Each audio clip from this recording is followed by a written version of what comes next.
അഭിന്റെയും പ്രണയവിവാഹമായിരുന്നോ? ചെറുതായിട്ട്.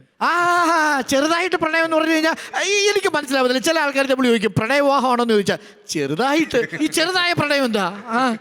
ചെറുതായ പ്രണയം. സിനിമ ഇറക്കാൻ പറ്റുന്ന കഥയുള്ള ആളാണ് എസ്.കെ. സജീഷ്.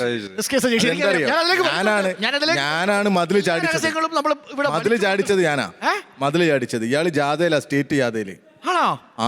സീരിയസ് ആയിട്ട് മതിലുചാട്ടെന്നൊക്കെ ഈ ഏരിയയില് വേറെ പ്രയോഗമാണ്.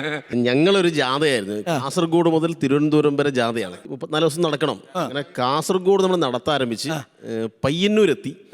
പയ്യന്നൂർ ഞങ്ങളൊക്കെ ഭക്ഷണം കഴിക്കാൻ ഇരുന്നിട്ടാണ്. അപ്പോൾ ഒരാൾ ഭക്ഷണം വിളമ്പി വെച്ചിട്ട് ഭക്ഷണം ഒഴിവാക്കിയിട്ട് ഒരോട്ടാണ്. അന്ന് ഓടിയതാണ് ഇയാള്. ആ ഭക്ഷണത്തിനിടെ ഇയാളുടെ വൈഫ് ഓട്ടമായിരുന്നല്ലോ. അത് ഓട്ടമായിരുന്നു. ഇയാളുടെ വൈഫ് വസീഫും സംഘവും പിന്നെ അവിടെ ഹോസ്റ്റലിൽ നിന്ന് മതിൽ ചാടിച്ച്. ബാക്കി വസീഫ് പറയും. വൈഫിന്റെ പേരെന്തായിരുന്നു? വൈഫിന്റെ പേര് ജോസ്ന. വൈഫിന്റെ പേര് പറയുന്നതിനെന്താ അതല്ല, ഞാനേ പറയാന്നാ ചോദിച്ചത്. സംഭവം പറയാം എന്നുള്ളതാണ് ഞാൻ ചോദിച്ചത് കേട്ടോ. വൈഫിന്റെ പേരെന്തായിരുന്നു? ജോത്സ്ന.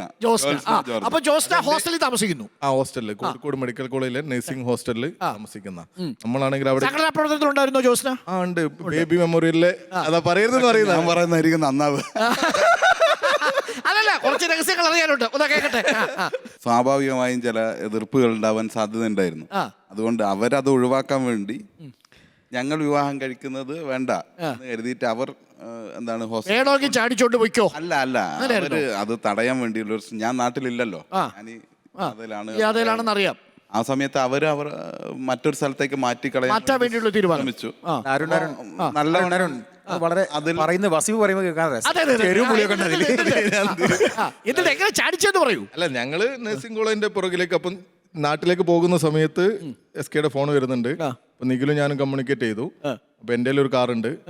അപ്പൊ എൻ്റെ കാറിലുള്ള ആളുകളെ ഞാൻ ഇവിടെ ഒരു ചെറിയൊരു കാര്യമുണ്ട്, നിങ്ങളൊന്ന് മെഡിക്കൽ കോളേജിൽ ഇറങ്ങണം, നിങ്ങൾ അവിടുന്ന് ബസ് പോകണം എന്ന് പറഞ്ഞു നാട്ടിലേക്ക് പോകുന്നു. അവരെ ഇറക്കി വിട്ട് മുഴുവൻ പറയണം, അതിനങ്ങോട്ട് ബൈക്ക്.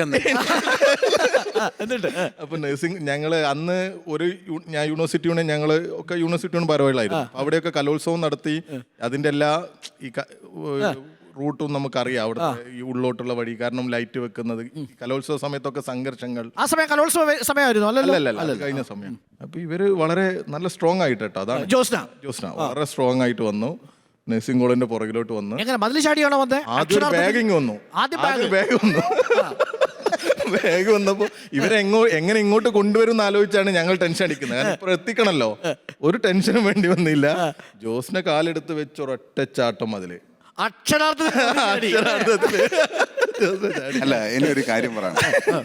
അതായത് നല്ല രാഷ്ട്രീയ ബോധമുള്ള ആളായിരുന്നു. ഒരു ഇടതുപക്ഷ നിലപാടായിരുന്നു. രാഷ്ട്രീയമുള്ള കുടുംബത്തിൽ നിന്ന് വന്ന ആളല്ല, ഒരു യാഥാസ്ഥിക കുടുംബത്തിൽ നിന്നാണ്. ഞങ്ങളൊക്കെ ഈ വസീഫായാലും നിഖിലായാലും ഞങ്ങളൊക്കെ തമ്മിലുള്ള ഒരു ബന്ധം അതായിരുന്നു. ഞാനില്ലെങ്കിൽ പോലും, ഞാനില്ലാതെയാണ് സത്യത്തിൽ എന്റെ വിവാഹ വിവരം നടത്തിയത്. ആണല്ലേ? ഞാൻ സ്ഥലത്തില്ലാത്ത സമയത്ത്. രാഹുലിന്റെ കാര്യത്തിൽ നമ്മളൊരു തീരുമാനം എടുക്കണം. ഏതെങ്കിലും ഒരു ഹോസ്റ്റൽ, ഏതെങ്കിലും ഒരു മതിൽ നമുക്ക് വേണ്ടി കാത്തിരിപ്പുണ്ടാവും. അതിലാണ് അഭിന് സംശയം. ഏത് മതിൽ, അതുമല്ല എത്ര മതിൽ, അതുമല്ല പ്രശ്നം. അത് കൗണ്ടറാ. ഏത് മതിൽ തെരഞ്ഞെടുക്കും എന്നുള്ളതാണ് അഭിന്റെ പ്രശ്നം. അതുമല്ല പ്രശ്നം. അതിന് അഭിനും രാഹുലും മാത്രം വിചാരിച്ചാ പോരാ, പുറത്തൊരാളൂടെ വേണ്ടേ? അത് വേണം. പക്ഷെ ചില അറിയാത്ത ചില രഹസ്യങ്ങളൊക്കെ ഉണ്ടെന്നാ ഞങ്ങൾ കേൾക്കുന്നത്. അഭിനറിയാത്തൊരു രഹസ്യമില്ല. ആണോ? ശരിക്കും ഇതേപോലെയാണോ?